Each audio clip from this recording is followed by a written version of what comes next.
sommes d'accord qu'au commencement de cette affaire ici, nous avions pensé que la diplomatie permettrait de régler cette affaire quelques jours après.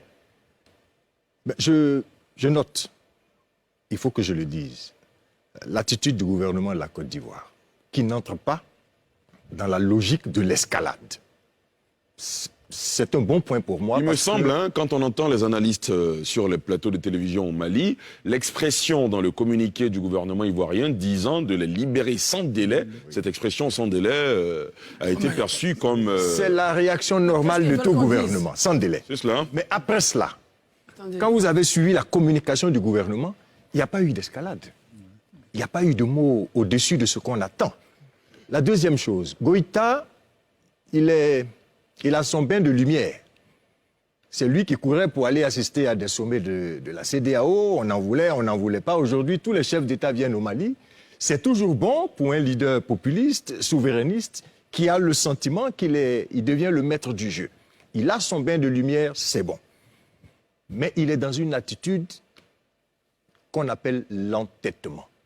Guillaume l'a dit tout à l'heure. Quand tous les chefs d'État d'Afrique pratiquement vous parlent, vous demandent de mettre bas la terre, vous demande de respecter la diplomatie traditionnelle africaine, et que vous n'écoutez pas et que vous n'entendez pas, nous, ça nous pose un problème. Ça veut dire que vous n'avez pas encore dit, ou alors c'est nous qui ne le savons pas, ce que vous voulez vraiment. Exactement.